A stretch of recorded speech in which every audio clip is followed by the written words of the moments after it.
Okay, so back to electron geometry. This is the simulation, the molecular model that I have linked in Blackboard. And what I'm going to do here is I am going to go through each and every one of those shapes that we just went through in the other video. Okay, and these are what your book calls the 5 basic shapes. All the molecules are built off of these shapes with modifications. We'll get to the modifications later. So first, there's the purple. That's our central atom, and then I'm going to put 2 terminal atoms on it. Okay, and you guys should be playing with this at home. Um, it's a really simple simulator to use, and it's pretty powerful. So there's 2 things around the central atom. You look down on the lower left, you can see molecular geometry and electron geometry. They're both linear. We're really only doing electron geometry right now, but just get used to the idea of when molecular geometry, or I'm sorry, when there's no lone pairs on the central atom, molecular geometry and electron geometry are the same. Okay, and just to show you that it doesn't matter if we have atoms or lone pairs, we still get that linear shape. Okay, it won't tell us molecular geometry because you got to have atoms. And really, it doesn't even matter if we have double bonds on there. Okay, double bonds, we can put triple bonds on there. It's always going to be 180 degrees. It doesn't matter that what type of bond we use. The important thing is that we have electron density. And that's why I say things instead of talking about atoms or lone pairs or electron clouds.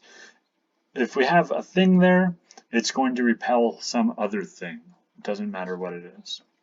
Okay, so that was linear. Next, we'll put 3 on there. All right.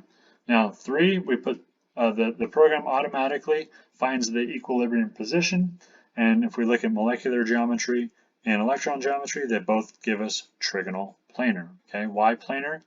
Well, there's the triangle. We have 1, 2, 3 things making a triangle, and look, rotate it. They all lie on the same plane. In other words, if I were to take a slice through all of those, I would slice all 4 atoms, the 3 terminal atoms and that purple in the center. All right, that's trigonal planar.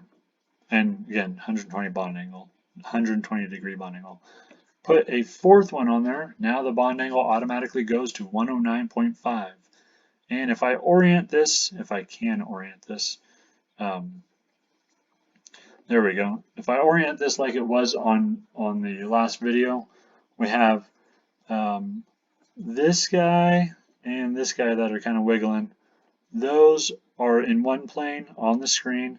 Then we have this one that's a little bigger, kind of sticking out at you, the one that's wiggling there. And the one in the back, that was the dash. And of course, this one was the wedge. But it doesn't matter, no matter which way we turn this. So everything's always 109.5, and it's all the same. Okay, and that is tetrahedral. Now, throw another one on there. Now things get tricky. Okay, you'll notice we have that 90-degree angle. So let me kind of rotate this around so it looks just like I want it to. This program can be a little bit difficult to get it to position the way you want to. Okay, now remember we have the axial and equatorial positions in this one. And again, the top and bottom atoms and the atom that's sticking out to the right, those are all on the plane of the screen. We have the big one sticking out, that would be the wedge, and then the one in the back, that would be the dash on your drawings. Hopefully you have your notes out with you right now, you should. Now, if I rotate this way, those axial positions don't move, just like the north and south pole. You know, the axis, again, or we don't need to worry about the fact that the Earth does not rotate perfectly on its axis. Or we can think of it like an axle, okay? Axial, axis, or axle, all the same root word. And we can just keep rotating that, and it tips because the program is a little touchy. But anyway, you can see that that acts like the axle on a wheel. Now, you'll notice that the equatorial positions spin around when we spin this atom on its axis. Okay, that's just like the equator on the Earth. And let me rotate this so now you can see the axial position is hiding the central atom, sticking straight out at you, And then there's those three equatorial positions that are 120 degrees from each other. And we can just kind of rotate this around so you can see that axial are always 90 degrees from everything else. I should say 90 degrees from the equatorial positions. And then those equatorial positions are 120 degrees from each other. That is hugely important in determining shapes, okay? And they're, again, trigonal bipyramidal. Last one, we'll put one more bonding atom on there, and we get the octahedral shape where everything is 90 degrees. Okay, these are all, again, equivalent, and it doesn't matter which way I turn this. It's kind of like jacks. I don't know if you ever play with jacks. Probably not, because you weren't born during the Great Depression like my grandparents were. And no matter how old you think I was not born during the Depression either.